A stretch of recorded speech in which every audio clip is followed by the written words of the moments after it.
This has been an interesting election cycle. Myself, my team, we've talked to a lot of business owners that are just kind of freaked out right now. Some of them even asking the question, are we on the brink of a revolution? My answer is absolutely not. We're not on the brink of something like that happening. And what I would say, kind of going through the value creation lens, if more of us focus on creating net value in the world, we'll move further and further away from that ever happening. Now, if you study history at all, throughout recorded history, it almost always happens where a civilization or culture is completely wiped out or significantly diffused. So I'm not saying it can't happen. I just don't think we're on the brink of it right now. And the thing I love about the United States is we do have guardrails, and it's important to keep them in place. We have separation of powers. We have our Constitution. And the beauty of that is no matter who holds office, it keeps them in check. Ideally, we have amazingly capable and moral leaders that are just marching forward and creating a lot of value for the citizenry. But that's not going to be the case every single time. Unfortunately, human nature will go a different direction, as we've all seen. So with the guardrails in place, it keeps it from really going off the rails. Super important. I think it's on all of us to hold government leaders accountable. And I think it's not even close to enough to vote and then just expect them to go to Washington, let's say at the federal level, but it also applies to the states. But to go to Washington and take care of everything and continually improve conditions. No, we have to stay in the game and hold them accountable all the way through. And what seems to be happening when I watch it over the years is it gets pretty bad. In this last couple of years, it's been pretty bad, especially for low and middle income families. The cost of living, just everything across the board. And so it feels really bad. And now they're speaking up. I'm seeing it in volumes and coming from places I've never seen before. I think what will happen if we don't change course in how we hold government accountable is that it'll get better. Some things will change because we spoke up collectively. Hey, things are getting worse. You need to get back on track. And then we get comfortable and just let the elected leaders in Washington, continue to do what they've always done. Then it gets bad again and we speak up and it changes. So let's not go back and forth. Let's 100% of the time stay in the game to hold our elected leaders accountable to creating value. And I'll get into that in a second. But also in our personal lives, everybody that we interact with, is it creating something we're working on, something we're passionate about, something that we're part of? Is it creating net positive value in the world, or is it taking value out of the world in some way? And just because a company makes a ton of money, if they took more money than that out of the world because of the way they sold their products and services or the effect of their products and services, that's not value creation, that's value destruction. And I've talked about this in a previous podcast, but what really is the purpose of government? And if I just look here in the United States, to say it again, I think their job is to continually improve conditions to work, live, learn, and play for the citizenry at a lowering relative cost over time. That's their job. And I think leaders, to be really effective, have to be both capable and moral. And the reason I add the second part there, if they're not making decisions that are solidly rooted in a moral foundation, they end up rigging the game often and doing what's best for themselves, taking value out of the world, and we don't want that. And so when you think about government, the last 4 years, 8 years, the last several decades, on average, have they been improving conditions to work, live, learn, and play at a lowering relative cost? From my view, the answer is no. And I still believe that even today, we're not even creating 10% of the value we could be creating as a country, not even 10%.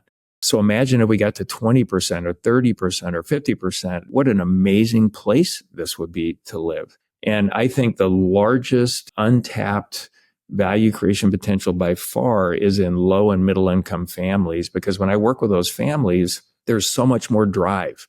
With the upper middle income and above families, there just isn't the drive in the kids. In fact, it looks to me like they're supposed to be an adult at 18, but they don't really become an adult. They move into this emerging adult phase. It's from 18 to 28, maybe 36 years old. And we're just not doing a great job of teaching our kids to create value in the world. So I think that's what government should do. And when I look at anything that the government's responsible for, if it's healthcare, security, education, is it getting objectively better at a lowering relative cost over time or not? And clearly, from my view, and objectively, when you look at the numbers, education, healthcare, security, all of that has gotten worse, yet we're putting more money into it. So that just tells me, and this isn't a personal reflection of any of the leadership, it's just they're not capable and often not making decisions that are based on a solid moral foundation around that. I think it's all of our jobs to hold government accountable. We can't just vote and wash our hands of it and expect good things to happen, and then just complain about every little thing that we see wrong rather than leaning in and doing something about it. So we can do it in how we interact with our elected leaders, and we can absolutely do it in how we interact with everybody in our circles. And, my vision around this, the more people that are creating net positive value in the world, the simple math will say the people taking value out of the world by rigging the game will continue to shrink. Another piece of advice, and this is something that I certainly follow, don't pay attention to mainstream media. Just don't do it. Like literally, their business model is monetizing division. In other words, the more angry and divided we are, the more eyeballs will be watching their news station so they can sell advertising at a higher dollar amount. Don't watch it anymore. Come up with your own filters. And what I mean by that, if you have your own filters through which to look at or evaluate something going on, now you're just saying, hey, does this make sense based on what's important to me? And when I think about government, because this podcast here is really kind of talking about the election cycle and all the stuff that's going on, I have 6 filters, and I'm not a Republican. I'm not independent. I'm not a Democrat. I'm not libertarian. I don't want any labels. I'm just for better conditions for the citizenry. And the 6 filters that I view everything through, and I want to net move the needle in the right direction with all of them. In other words, a couple could go backwards, but if the net effect is more of them went forward, I'm super pragmatic, and that's how I make my decisions. But my 6 filters, it's free people, free markets, personal responsibility, protection from uninitiated force, only voluntary relationships, and elevating self-esteem as the last one. And just to touch on a couple of them, when I look at free people and free markets, I love my personal freedoms. I love that as a foundation of our constitutional republic in the United States. I want all the freedom in the world, and I want everybody around me to have the freedom to pursue happiness, to chase their dreams, and all of it. The thing I love about free markets, when it's truly an equitable level playing field out there, best value wins. And somebody's always coming along with an idea that I can provide this product or service at an even lower cost and increased value at the same time. And so this benefits everyone. Anytime we try to control that stuff, it goes off the rails, and human nature just won't get engaged in trying to create more and more value over time. So those are 2 things that are wildly important to me. So I wonder, what's important to you? And do we sometimes get distracted with important things, but that thing isn't nearly as important as something foundationally important to you, like our freedoms, our liberty, et cetera, in there? So I think that's something to think about. I guess I'll leave it with this, a couple of questions. What really is important to you? Think about that. And are you getting distracted? And are these distractions taking away from something that would be a lot worse because we're not paying attention to it?